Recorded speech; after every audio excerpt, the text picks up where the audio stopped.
Bonjour.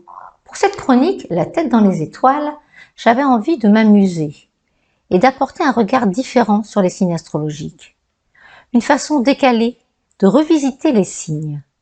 C'est pour cela que je vous avais proposé via mon compte Facebook, imaginez, rêvez, Bélier, imaginez si vous étiez un véhicule. Et vous, Taureau? Et vous, Gémeaux? Vos retours divers et variés m'ont beaucoup amusé. Dans les réponses pêle-mêle, il y avait le Lorient Express. Il y avait même une licorne, des jambes musclées.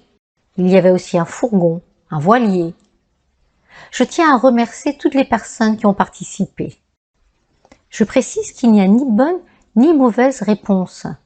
Vous vous êtes exprimé suivant votre ressenti et votre vécu. Pour ma part, je vais vous proposer les signes en relation avec les 4 éléments feu, terre, air, eau. 12 signes, 4 éléments, donc 3 signes feu, 3 signes terre, 3 signes d'air et 3 signes d'eau. Et nous allons commencer par le feu.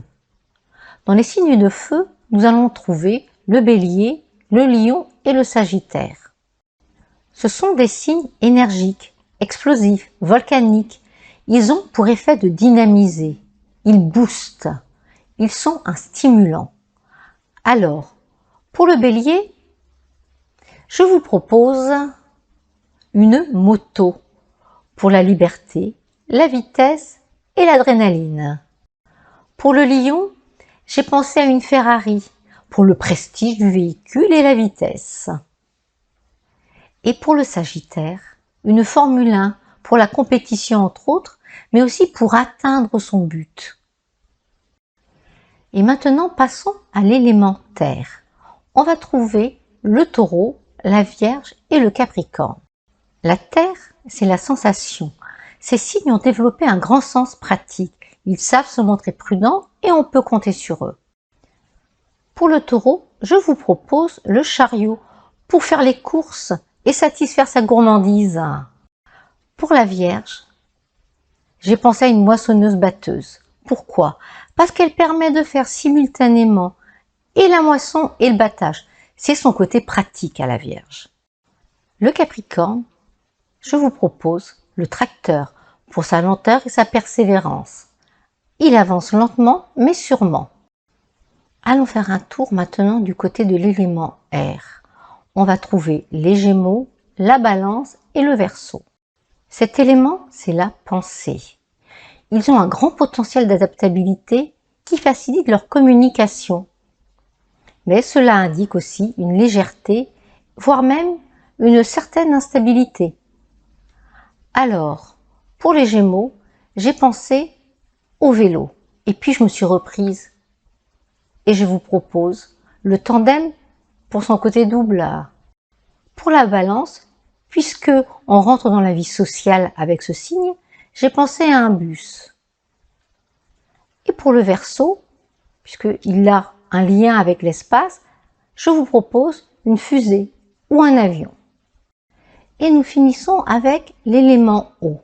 Ici, on va trouver le Cancer, le Scorpion et les Poissons. Nous sommes ici dans le monde du sentiment, de l'émotion. Ce sont des signes qui rêvent. Ils ont un grand imaginaire et ils sont sensibles. Pour le Cancer, un voilier pour naviguer sur les océans. Pour le Scorpion, un sous-marin pour naviguer sous les eaux.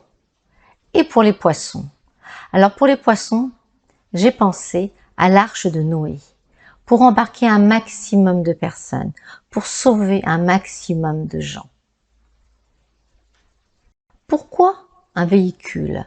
C'est un moyen mémotechnique pour retenir une caractéristique de chaque signe. Et maintenant, quand vous croiserez un bélier, un taureau, imaginez-le en véhicule. Cela vous permettra d'avoir un premier indice sur la façon dont fonctionne la personne en face de vous. En tout cas, en partie.